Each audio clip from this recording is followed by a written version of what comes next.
Welcome to another episode of the Tower 26B Racer Podcast. I'm Joe Minsky here once again with the Caribbean amphibian coach, Gerry Rodriguez. Coach, how you doing? The Caribbean amphibian. That's I said a new that one, huh? I've been getting a couple of comments because I guess I said that a few episodes ago and people love it. So it was that's how much I remember you remember. We have so much stuff going on that I don't even remember calling you that, but hey, the Caribbean amphibian. That was the case a long time ago. Here I remember that is. name. Aquaman. Talking about sorry, go ahead.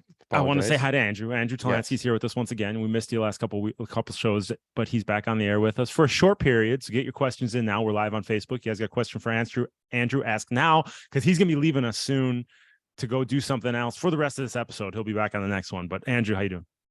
I'm doing well, Jim. Thanks. It's good to be back, albeit briefly. The next few definitely will be on for the entirety, but the reason I will have to leave early today is for our Tower 26 athletes. That's right. Gerry, I cut you off. What were you saying? Talking about the Caribbean amphibian, Derek Daniel sent us a note today. I don't know if you saw it, and he wants to do, and Derek is from the Caribbean and wants to do a live podcast, Q&A podcast, whatever it may be, with his athletes. And this is actually something we should explore with clubs or teams around the world, where we can assist and provide educational benefit for some of them. And Derek asked us to do this, and I think you and I need to talk about it. But I think it sounds like it's beneficial to help triathlon in general, especially. I think it'd be great. And the Caribbean. We could do these live Zoom calls. We could show up at bars. We could do the bar at Gerry's Bar and Grill over in Trinidad, and do some live performances. I love it, Gerry. And I see you've been shopping at the same place I've been shopping, at the Tower 26 paraphernalia store. So it's one of my oldest T-shirts. That's it. Kona. What was that? 2018. This is a thank you to Hillary who made these for us. That's it. All right. So Andrew, I know you're only here for a brief couple minutes. Why are you only here for a brief couple minutes? What are you doing? I am down. You'll notice the background's a little different. I'm down at one of our Tower 26 athletes, Brian Massey's house, and we have turned his garage for this week into a testing zone. We are running bike testing and run testing with Inside, INSCYD. It gives us full metabolic profiles of our athletes, allows us to kind of hone in a bit more on the training, on the specifics, gives them the tools to fuel properly through half or full Ironmans. And we're running a handful of the athletes. It's pretty time intensive. It's like 90 plus minutes per person usually. So we're running a handful of the athletes through it this week. You were with me this morning, Jim, with one of our guys, Brian, and it's fun stuff. Yeah, no, I walked in, Gerry, and it looked like a murder scene. There's blood all over. There's bloody syringes and bloody tissues everywhere. I'm like, Andrew, what are you doing to these guys? You sucking my athletes dry of their blood or what? I am the vampire, Andrew Talansky. Little drops is all we're taking, but Cindy was the easiest out of the three today. But please don't compliment Cindy. She's on my shit list right now. All right, so don't compliment Cindy. All right, no, I'm kidding. Cindy came and watched my kids. She's actually top tier right now. So Cindy, great. All right, you running them through it. So go calculate your data. Gerry, got anything for Andrew before he takes off? No, I'm other than always thank you. I mean, Andrew is just this big pearl of wisdom that brings so much value to our 2 p.m. coaches calls, which is what we just did right before this with our athletes. So Andrew, hats off to you. Thank you as always. Appreciate it. I appreciate that, Gerry. Those are some kind words, but I think, we know I've learned so much from you and Jim over the years that it's always fun to be a part of. And I have to say, I think one of the, you probably have pretty much all the knowledge, although you're exploring new devices and stuff like that for measuring swim stuff. But I think one of the most fun parts of coaching to me is continued learning. Often we become, we become an adult and we think, okay, we know what we need to know. And then meeting people who can teach you something new or explain something in a different way is always fun. And I think that's kind of what we're doing with the insight testing, is just helping our athletes take what their body already knows and help them apply it to training. But thank you for always having me. The next episodes, I'll be back in full. You guys have fun over the next always half do. hour. Yeah. You have a great list of topics. So Gerry, I taught him everything he knows, and I taught him all this inside testing too. So go do what I taught you and make my athletes better. All right, guys. I'll see you later. All right. Thanks, Andrew. Hey, Gerry, before we get into what we talked about last episode, I was looking at the stats, the Libsyn stats before we got on the air. And do you know Canada has been number 3 on our rankings forever Forever, Canada's Yes, been there number was 3. always the US and then UK and then Canada. Is that right? Then Canada. Australia's about to knock Canada out. You're kidding. Australia is coming on board, baby. That's it. All the Aussies, they found Tower 26. Now they're into it. So Canadians, you're out. Aussies, you're in. I don't know if that's going to happen. We'll see. We'll see what happens when the pass I don't know. happens. It will be interesting. It's up in the air. All right, it's big competition. You never hear that often. Canada versus Australia. Interesting. So hey, they're both part of the English monarchy, Part of the right? Commonwealth. Commonwealth. There you go. Right. All right. So what we talked about last episode. Do you remember? I don't remember what I did yesterday, let alone Well, we last sort episode. of talked about sort of the mid-season break. Is that right? Mid-season break, mid-season burn, how to deal Yep. with it. That's right.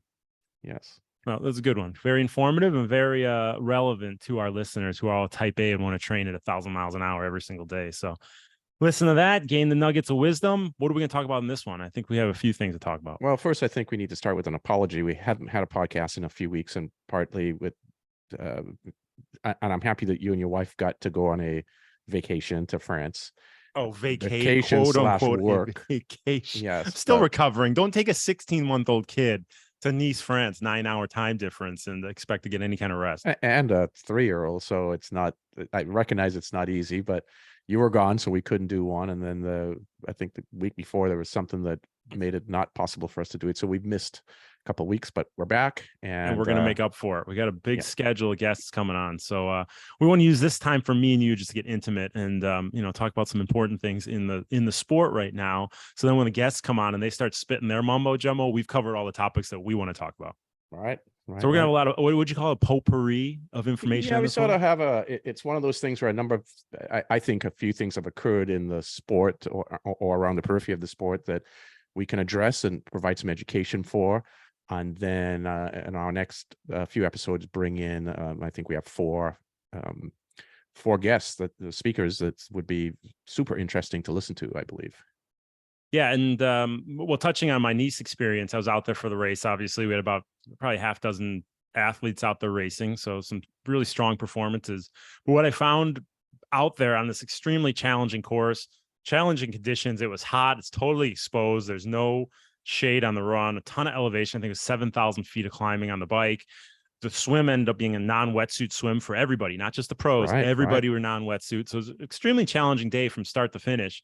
But the athletes who performed the best, many being our athletes, our half dozen athletes that were out there, performed amazingly well. It's athletes that stuck to their plan. They executed within their ability levels. They executed their nutrition plan to a T, if not upping their electrolyte intake because of the conditions. But it's those athletes who had a cool head on their shoulders, didn't let the ego get the best of them, don't try and compete with this guy passing them or that guy passing them, and it kept, like I said, kept that cool head, calm head, and performed within their ability levels are the ones that had the best day and were able to bring it home strong on the run. The athletes who let their ego get the best of them and maybe performed outside of their ability levels on the bike are the ones who were, having a tougher time on an extremely demanding, although flat, extremely demanding run course because of the strong sun and the exposure that was that sun on the course. Well, and one of the reasons for that is perhaps lack of experience. If you haven't been to the big dance before, here's the biggest race that you're going to. Let's remove the pros who should be familiar. But for the amateurs, you've got 2,500 amateurs out there. This may be, for a percentage of them, their first big dance, their first world championship. So there's a little bit of, positive anxiety, but it can also cause you, it's a long day, right? For an amateur, it's anywhere from 8.5 hours if you're at the top of the amateur ranks to 15, 16 hours. So it's a long, long day. And if you're not containing and managing yourself well and the excitement of your first world championship, it can take the toll, especially with the heat that was there, the lack of shade on the run. That was a challenging course, right? As far as temperatures. Yeah. I mean, we had one guy, Lior, he went into it. We knew he was not ready for a non-wetsuit swim.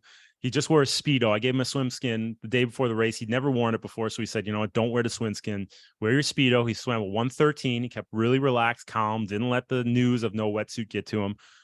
Great 1:13, which is really solid for him. I think he swam a 1:15 with the wetsuit in Arizona last year.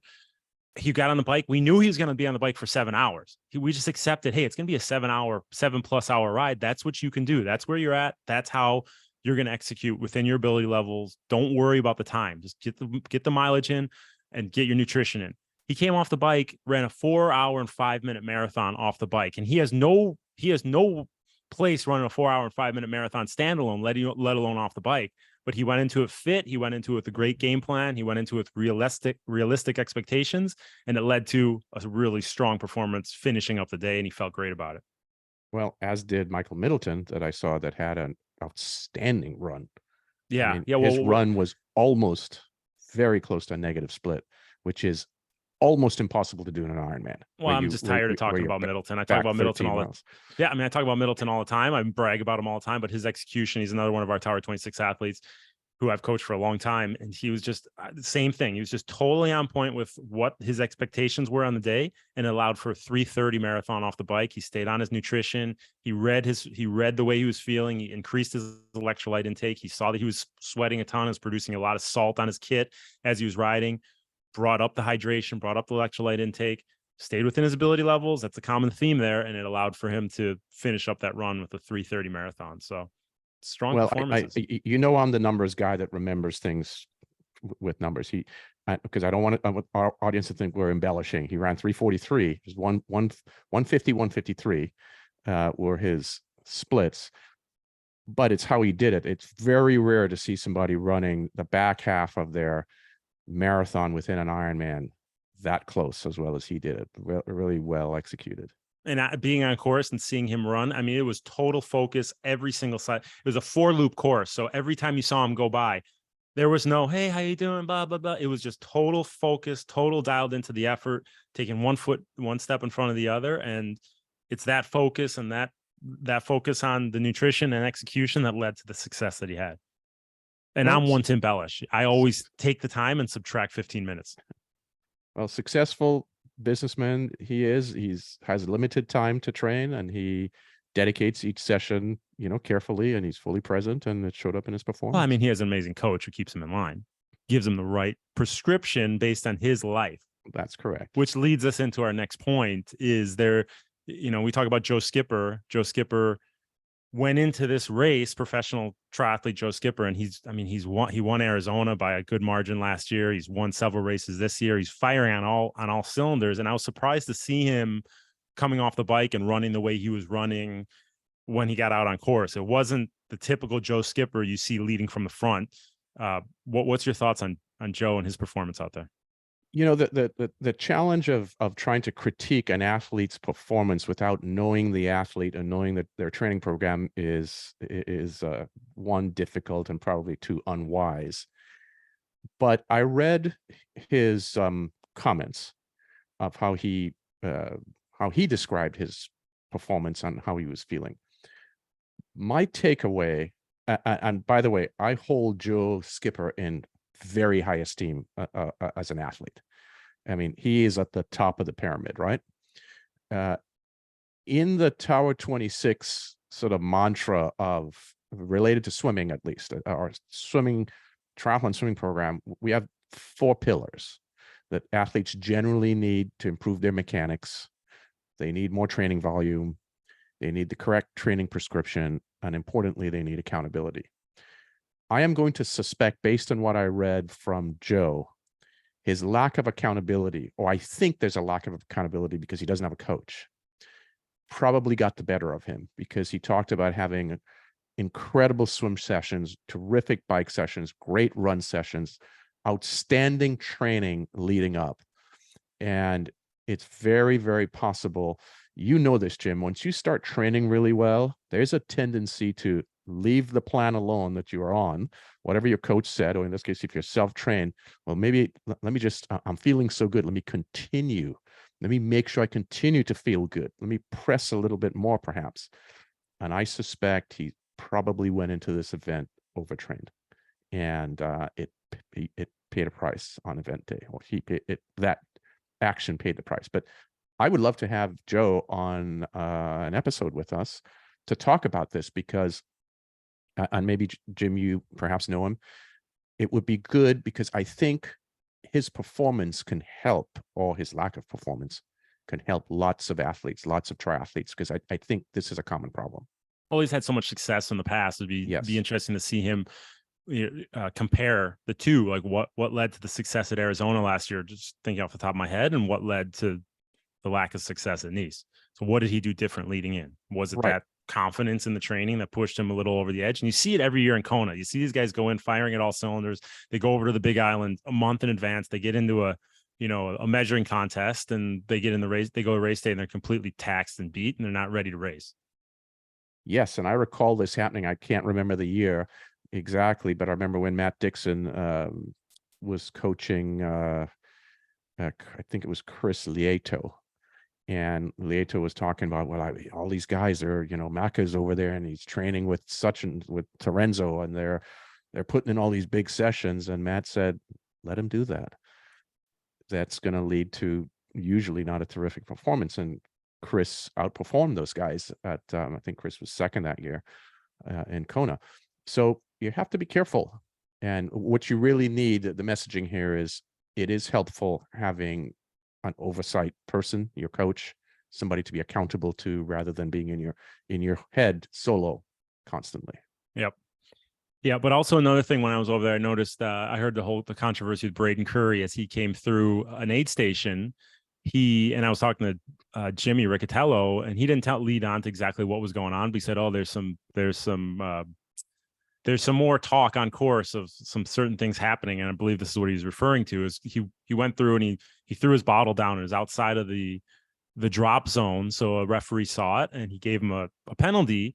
And Braden didn't believe it was a penalty, so he skipped the penalty tent and continued on with his race. Skipping the penalty tent after you're given a penalty leads to an automatic disqualification.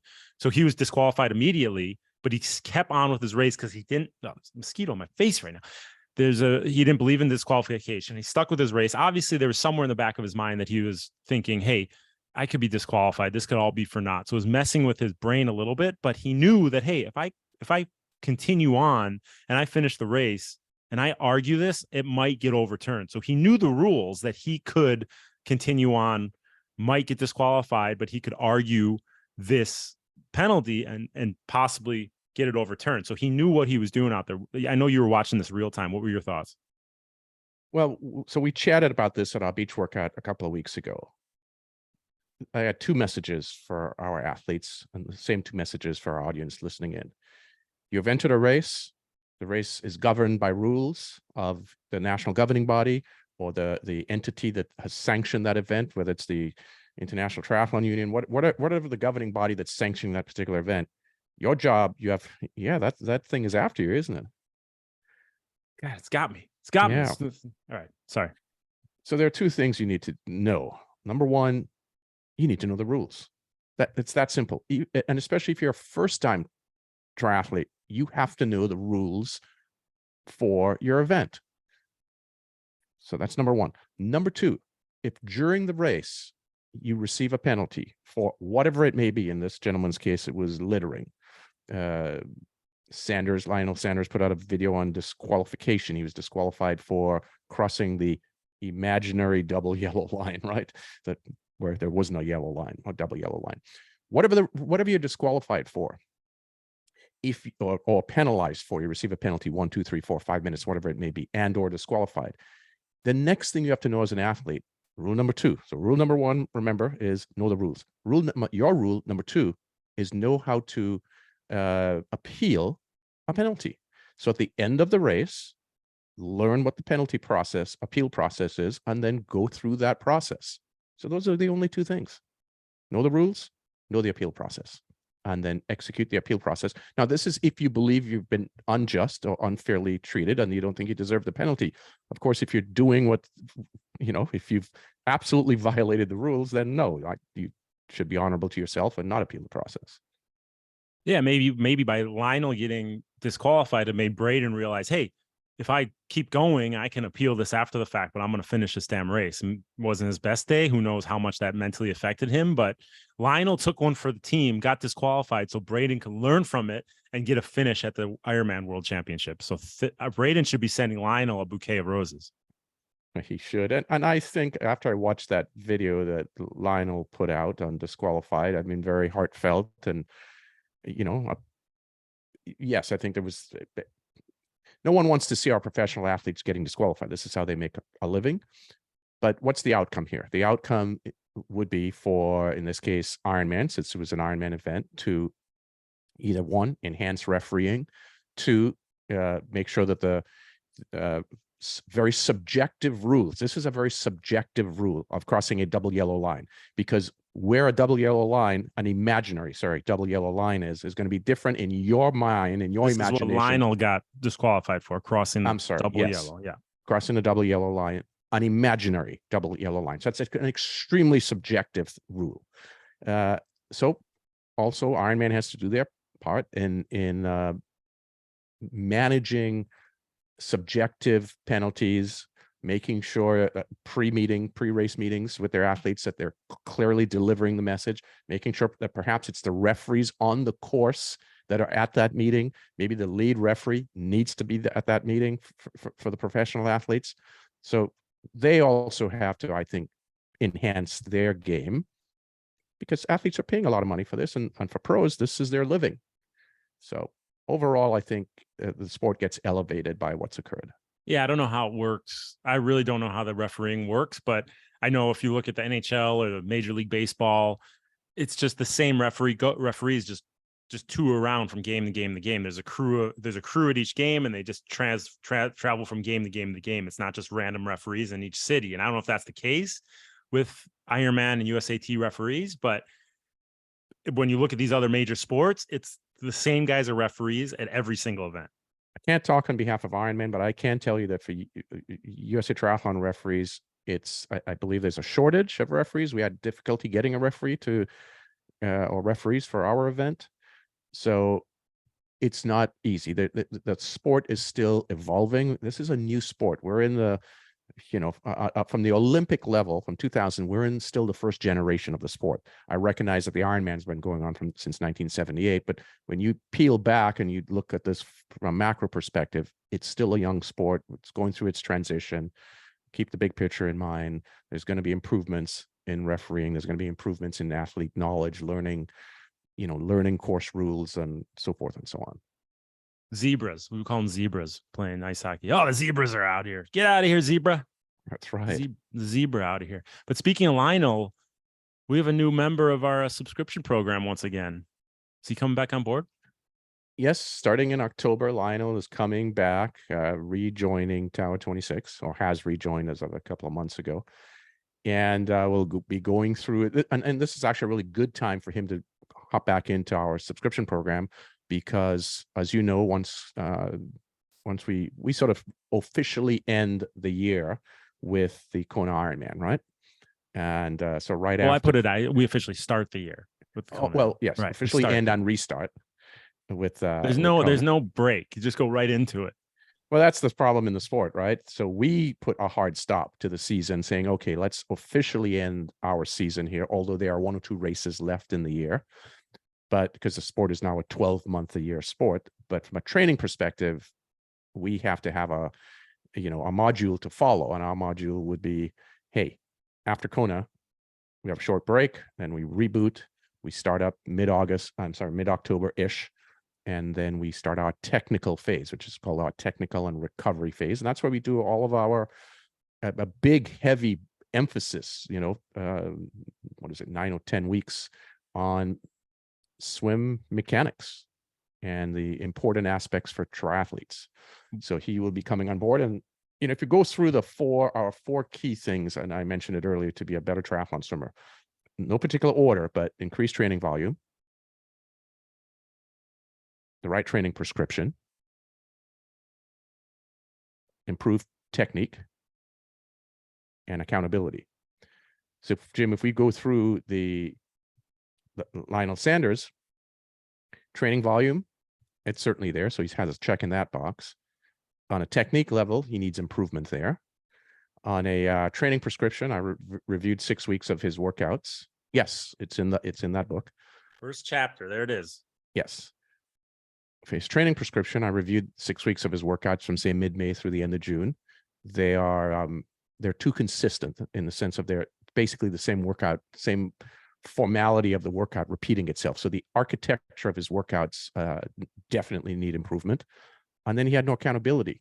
So he misses 3 out of the 4 items in what it takes to become a better triathlon swimmer. So now he will start planting those those poles in the ground. And it'd be interesting when we go over the workout of the episode in a couple minutes. Is when I showed you the workout that we're going to focus on today, is there's so many different variables in the workout, and it's extremely challenging workout. And I think a lot of athletes, they just want to get the yards in. They don't want to add those dynamic spots in the workout that are challenging and pressing the effort and getting you out of your comfort zone. They just want to get the yards in. And I think a lot of us fall into that. When you look at a workout like we're going to cover here in a couple minutes, it's extremely demanding, but the payoff is great when you get through it. Right. So there, this is my 41st year coaching. I don't know how to say this any other way. You got to go through the process, and the process is not short, and the process is not necessarily easy. But if you want success, you have to go through the steps. You have to go through our program. It doesn't have to be hours, but you have to go through a program that's working on technique, that has the proper training prescription to it, that has accountability, that it's the appropriate, architecture of workouts, the right dosage of volume.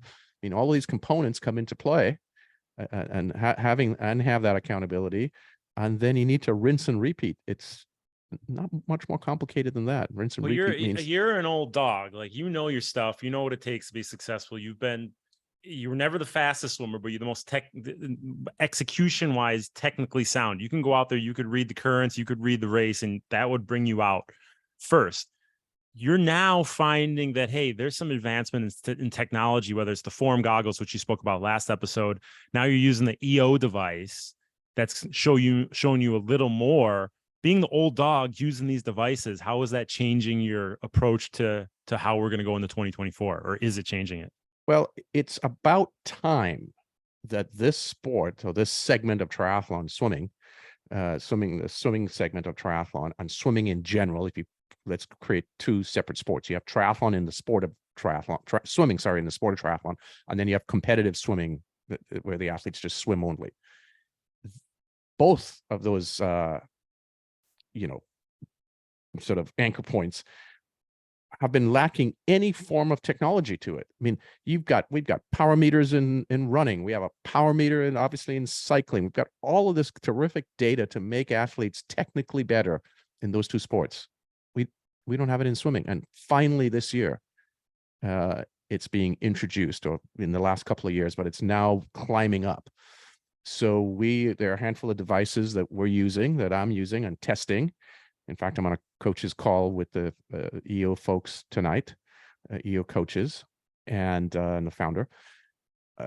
So that's EO device. EO. We EO talked Labs. about it in the last couple episodes, but right.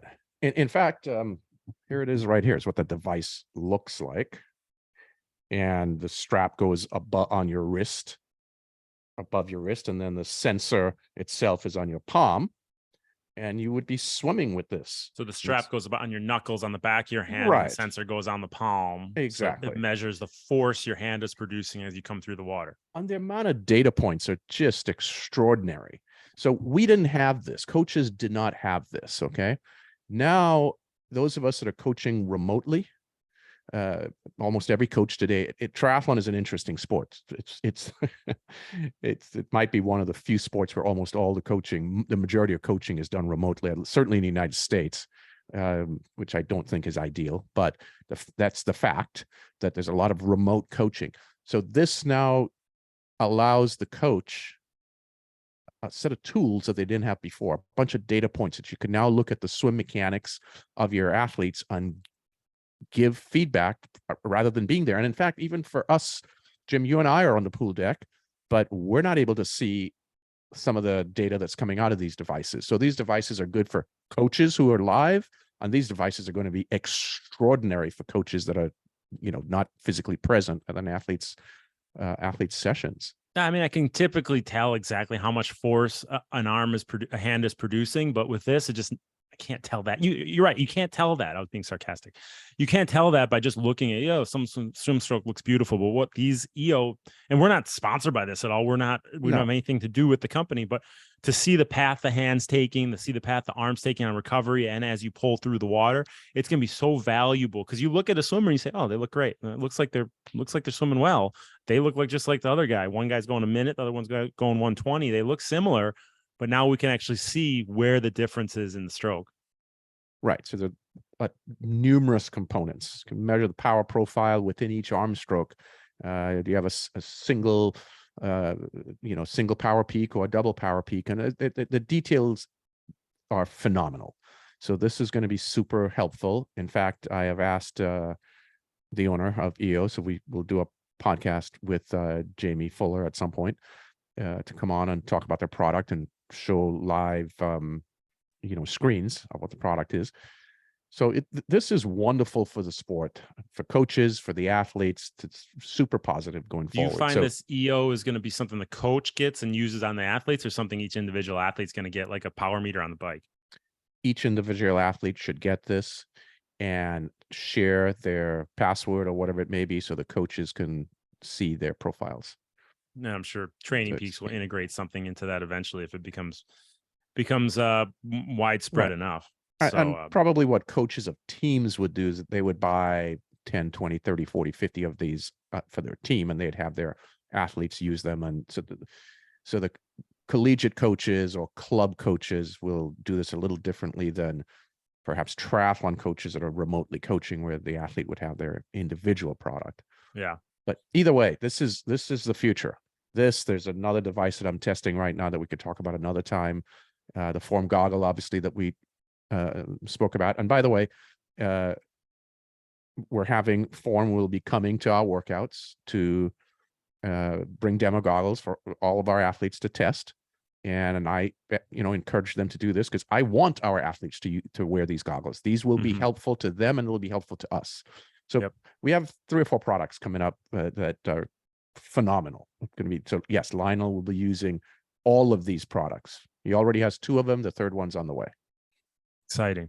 Exciting to see the progress. And I'm excited as a coach to dive into that data and just see where we can make a little more gains and, have some more success at those Ironman World Championship events. But hey, you, by the way, you look amazing. You've been sleeping? Look at you. You got good color. You know what? You have been sleeping because your wife is in Berlin. She's not nagging at you all the time. She did the Berlin Marathon. You're probably getting good sleep. I'm a lucky man. She doesn't nag, but she has been. She has. She's going to listen to this, and now she's going to give me shit for saying that, and she's going to kiss you because you just said something nice. Hey, I have a few years experience on you, my man. The RD baby, the race director. Yeah. So she was gone for a handful of days, and I'm sure many men and probably women too can relate to this. You get to my age and sleep becomes, I have a little bit of insomnia issues, and I fall asleep in 2 seconds, right? Literally, I close my eyes and I'm gone. Yeah. I sleep for about 3 or 4 hours, and then I wake up and I can't get back to sleep. So then I'm sitting there with my brain turned on 100 miles an hour.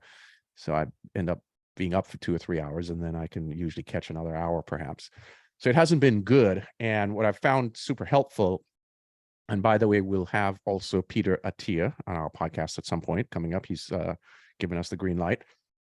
And you used to coach Peter Attia. He talks about lifestyle changes, how that could add to quality of life and longer living. Am I right? Right, correct. That is Peter, Dr. Peter Attia, and former swimmer, marathon swimmer, terrific biker, runner, triathlete, archery, motorcar racing. I mean, this is a renaissance man. And what has been valuable, and the author of that book, Outlive, by the way, that has been doing really well. Peter has a few episodes on sleep. And sleep is, I was talking to a coach the last couple of days about this. I think sleep is a very much under-reviewed aspect for our population in general, needless to say, athletes, right? So we have gone as a society from approximately 8 hours of sleep, I believe 70 years ago, 40 to 70 years ago, now down in the United States, I think the number is 6 hours and 29 minutes is sort of the population average of sleep. So that can be good. If you took 3.5 million years to develop 8 hours of sleep a night for the human body to do its thing, why are we turning it upside down now in the last few decades? So Peter peels away with an expert on sleep in one of those episodes in his podcast. So I would suggest our audience and athletes, obviously, to listen to Peter Attia's episodes on sleep. I think very, very valuable. Yeah, I started wearing the Whoop last year. You see the Whoop device on my wrist, and I Yes, stopped yes. wearing it just because it kept telling me get more sleep, get more sleep, get more sleep. And I was pissed off. So I don't have time to get. I got all these kids. I got to get up at 4:30, run these workouts in the morning, but I don't have time. I'm pissed off at Whoop. I stopped wearing it after 8 months. I got charged $200 again. I said, you know what? I'm not going to fight this charge. I'm going to start wearing it again. And you know what? It really, this time around, it has been really beneficial and reminding me. It might not be getting the full, it says 10 hours of sleep a night, but it reminds me, hey, you don't need to watch another episode of Real Housewives. Go to bed. It's just that constant reminder. Hey, get to sleep, and you know that adds so much to your quality of life. So well, it does, and our job as coaches, and then for the athletes, you have to understand the architecture of sleep, and also understanding in that architecture. Once you understand it, that not because you just get 8 hours at times, that means that's actually fully valuable. The quantity of sleep is valuable, but the architecture of that quantity, what it looks like, the REM sleep, the deep sleep, all these different phases of sleep, becomes important to understand. So, you know, it's good education to listen to these. I think he has a 3-part series on sleep. That's Peter Attia. We're going to get him on here, but if you have, in the meantime, listen to that podcast. It's extremely informative. But speaking of Berlin, we had a new women's world record, 2:11. Did you watch that? Isn't that incredible? Yes. And unbelievable. Phenomenal. Broke through blew through 214, blew through 213, 212, 211 high, 211.54, 52, whatever the record is. And what a clinic in consistency. Have you seen the splits? I mean, it was just dialed, just boom, boom, boom. It was, you have it exact. Your numbers guy Rodriguez has it, but I don't know exactly, but it was just, go ahead. So you have 8 5Ks, right? It's 40 whatever kilometers of running. So 8 5Ks, 40 plus the finish. Her variance from her fastest 5K to her slowest 5K was 7 seconds. On her slowest 5K, when would be your slowest 5K in a marathon generally? The last 5K. Perhaps the last, maybe 18, the wall. Yeah, the wall. Yep, yeah. Yep. Right. You know, if it's a hilly course, obviously at some point during hills, but this is a flat, fast course. This is why elite athletes go to Berlin to race fast, to break records. Her slowest 5K number 1. Yep.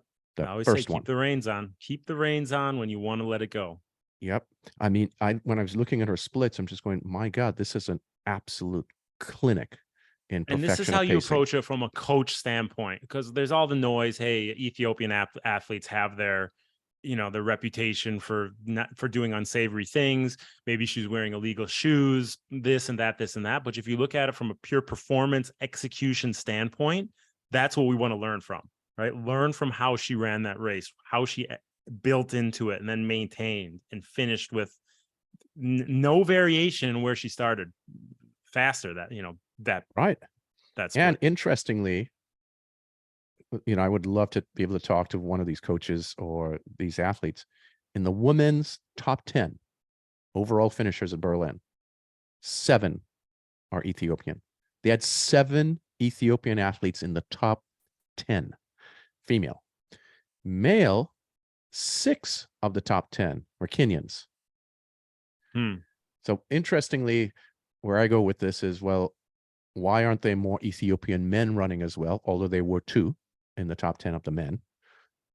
If you have the women doing so well, why didn't the Ethiopian men do as well? And if you have men doing so well, Kenyan men, why are they not as many or somewhat close to Kenyan women doing as well? So these are sort of where my mind goes when I see these things. But pretty amazing to have 70% of your top 10 athletes from one country. Well, I'm sure all these athletes train together as well. And as we know, you train together, everybody brings everybody's performance up as you surround yourself with athletes with, high demand. And, that's what we're trying to cultivate here with our workouts, right? We're trying to do at the track. We're trying to have each other push each other on our bike workouts. We try and in what could be a singular sport, triathlon, marathon running, we try and surround ourselves with athletes who have similar goals or like to push each other out of the comfort zone, keep each other accountable. And it leads to having 7 athletes in the top 10. Right. I mean, extraordinary performance. And even the men's winner, the all-star, how do you pronounce the name? I can never say it correctly. Kipchoge, yeah. Yeah. I mean, 2:02. I mean, not too much off the world record or his world record. Yeah. But he had a depreciating performance. He was almost slower every 5K. So he didn't have the clinic day that he had in the past. Perhaps he's fatigued. Who knows? His performance was not anywhere near as well as hers. And what was Elizabeth Dardy? Was she like 11th? 11th place? She was 12th? right behind Kipchoge, wasn't she? Right behind. Yeah, right behind. All right. No, congratulations to her. Another marathon finish in the bank. And she did it in honor of the Jimmy Veet Foundation. Am I right? Yes, she did. And interestingly, I got to give her, in case she listens to this, but a little, they don't listen. Little hats. Yeah, I know. But hats off. She coached her niece and Christy Barnes. And Christy ran her best marathon. She just started doing marathons a couple of years ago, ran her best marathon, went 3:11. And guess what? Her slowest 5K was her first 5K. That's how you do it. And her variance was very tight. Also, I think it's about 15 seconds between all of her 5Ks. It all comes down to the coach. You hear that, Skipper? Comes down to the coach. So last thing I want to touch on, we got big news happening up in Santa Barbara the first week of October. What do we got going on? Well, Tower 26, we're opening up our Santa Barbara division. So we'll have... we got to rebrand now. That's right. Rebrand. Yep. Santa Barbara means Tower 26 has to rebrand. We'll have workouts locally, and we're looking forward to that starting next week. So who's running those workouts for all of our... I'll be running them. Mainly, Jason Smith will help. I'll start and help mentor Jason into running some of the workouts. He's been one of the local coaches here for the last dozen years. And so I'm looking forward to it. I mean, this community is sort of this was a very vibrant triathlon community, and it seems to have lost its vibrancy in the last few years. So I'd like to reinvigorate that. Well, if there's anybody who can get it back, it's Hot Rod. Let's bring it back, buddy. All right, we touched a lot of topics here. Hope you guys took notes, but I think kind of laid out some directions we're going to go in the following podcast. Some guests that we have coming on future episodes. Instead of laying it out at the end, let's talk about them now. Who's coming on besides Peter Attia? So Peter will be on. Lionel has promised to be on. We need to schedule that. And then Dr. Gennadius, Dr. G, will be coming on. Gennadius was the exercise physiologist for USA Swimming. Then he became the lead exercise physiologist for USA Triathlon. And I think we talked about this in a couple prior episodes. He's now the exercise physiologist at, I believe, USA Pentathlon. So he's a wealth of knowledge within sport in general. He knows triathlon super well. And I think it's going to be interesting to talk to him about the sexy topic of the Norwegians and other entities about this Zone 2 training. Which, and bringing back to what Andrew's doing, that's the kind of stuff that they're doing in their training. They're integrating a lot of that inside testing to what they're doing in training. So it all comes around. And then you have Diana Niad. You schedule her to be on as well. Diana is also coming up. There's a movie coming out in early November, Netflix movie called Niad. And it's her swim from, where was it, from Cuba or wherever it is to the United States, something like that, some 100 and whatever miles swim, 53 hours of swimming. And interesting story for sure. I think the benefit of this movie, I tend to look at things, you know me, Jim, I look through the positive lens, right? There's a lot of controversy around this swim, and especially internally within the marathon swimming community, there's a significant amount of controversy. And of course, the media writers have picked up on this. It's been in the New York Times, the LA Times, the Washington Post, all the Hollywood rags about the controversy related to, did she actually do the swim? All of these variable things that are thrown out there. And my messaging is, here's an outstanding sort of free solo type performance, right? And let's shed a positive light on this. And all you coaches out there and your marathon community and you folks indigenous within the sport, you're going to get such a wonderful profile coming up in early November, and highlight and punctuate your sport more than you've ever gotten. Just open up your coffers, allow you will exactly, you will have a tremendous amount of people knocking at your door for open water swimming, wanting to get into the sport new, or wanting to up what they've been doing because of this movie. Don't close the curtain here. Open the curtain.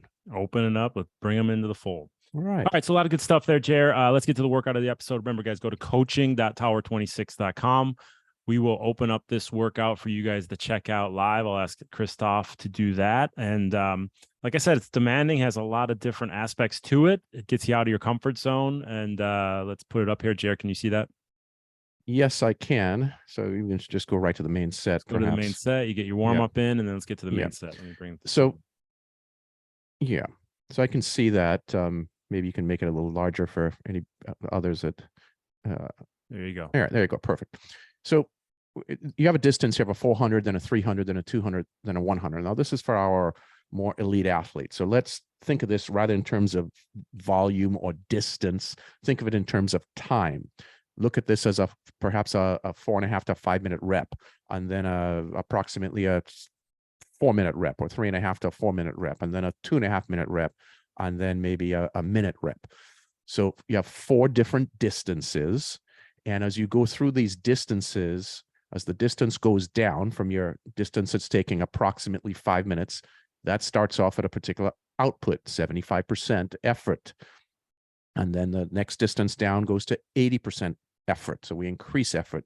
Then we go to 85%. So consider this sort of your threshold level. And then you get to 90%, which is pretty high octane for your shortest distance. That's sort of your minute and 15-second rep. And then we have certain rest periods there for you. And then we're going to go through this set 3 cycles through. So different distances. As the distance comes down, the intensity goes up on cycle 1. But once we get to cycle 2, we add in another variable. We want on cycle 2, the first 100 or the first 75 of that distance. So approximately the first quarter of every distance, we want you to have that first 3 lengths or 4 lengths, or if in a 50-meter pool, 2 lengths at race takeout effort. So that's the effort that you're going to be swimming the first 100 meters of your swim. And for all you guys out there who say, guys and gals who say, I swim really easy in the first 100 meters, the answer is no, nobody does. Not to the eyes standing on the beach or on the shoreline at the lake looking at you. Everybody gets fired up and swims mainly beyond their ability on the first 100. So the fact is that's going to occur on race day. Build it into your training sessions. So on that second round, that first segment of each distance is at race takeout speed, and then the remainder of the distance follow the prescription. So 75% on the longest swim, then back down to 80% on the second longest swim. And then once you get to the 200 or whatever your particular distance is for 2.5 minutes, race takeout speed, and then conclude at 85%. And then of course, the last one is all probably at race takeout speed. So that's round 2. And then round 3, we did at gym where we just did the first 50, because there's a high amount of fatigue that's setting in here now. We did the first 50 only at race takeout speed, and then the rest of each distance at the prescribed efforts of 75, 80, 85, and 90%. And remember, you're working in sighting in the race takeout. You got to make sure you're working in that sighting. That's right. Thank you. Race takeout effort. Right. So always race takeout speed. We're sighting 2 or 3 times per 25. So then we have a little poll, and you're going to finish with 5x50 with deck up sighting fast, plenty of rest in between each. So really quality set, a lot of aspects to it. And like I said, we will open up that one. Go to coaching.tower26.com for all the details. Follow along, and you can sign up for the subscription plan there as well. We're finishing up our race ready phase over here over the next 4 to 6 weeks, and we'll get back into our technical phase through October, November, December timeframe. Well, we're there. I mean, we're at the end of September here, right? We're in the last week. Time's flying. How's it? So within the next 3 weeks, we will be beginning our technical phase. That is right. Now's the time to jump in. So let's get into the questions. I'll go through one question this episode. We have it from James Thomas. He wrote me on Facebook. So you guys can write contact@tower26.com or just write me directly on Facebook, Jim Lubinsky. But hey, Jim, love the show. Keep giving them hell. Hope you don't mind me messaging you. Hey, it's always welcome. I'm a late starter to swimming. I'm almost 59 years old, and I learned not to drown in my 40s. I've been non-progressing, a solid 2 minute per 100 swimmer for years. Happy with it getting easier, but not faster. I had coaching in the past, but it's always been obsessed with the minutia of hand placement or entry and all that important stuff when you're already a swimmer. What I love about Tower 26 is how it's been focused me on body position and an absolute fundamentals that most coaches seem to assume or ignore. My local pool is an outdoor 150-yard saltwater lane pool in Vancouver. It's fantastic and right on the beach, so you can open water swim instead if you want. In the 3 months of Tower 26 swim subscription program, I've improved by 5 seconds per 100, but I'm a lot more confident in my swimming. I tend to overly rely on pole buoy, etc. My wetsuit swimming, here's your question, Gerry. I swim 138 to 145 per 100, but I'm 152 plus naked without any flaming Speedos. So he doesn't wear the flaming Speedos. I gotta get back to those flaming Speedos, Gerry. What happened to those? Can we get those branded for Coach Jim over here? I'm not much faster with a pole buoy and an ankle strap. Do these differentials seem reasonable? So he swims 138 to 45 with the wetsuit, but 155 plus without the wetsuit. Is that something that sounds reasonable, Gerry? Possibly. We've tested wetsuits on especially our pros, right? And we have found variances generally, and we test different brands and we test within a brand. So let's pick any name brand. Let's call it the Lubinsky brand. And you have three product lines. You got the $250 wetsuit, you've got the $450 wetsuit, and you got the $800 wetsuit. You have 3 price points. And what we typically do is have our athletes, especially at the elite end, test each line and then compare that against also other manufacturers. And we've found variances. There's always a variance. Always. Not yet have we done a test where there's not a variance in performance from one wetsuit to another within the same category, same manufacturer, or within other manufacturers, or even within a category of one manufacturer. They're $800 product, $500 product, $300 product. So there's always a variance. So, and that variance can be a couple of seconds per 100. The biggest variance I've ever tested, Jim, is about 14 seconds per 100. So this doesn't fall outside those parameters. So for whatever the reason is, for what was the gentleman's name? I apologize. James Thomas. So, yep. Yeah.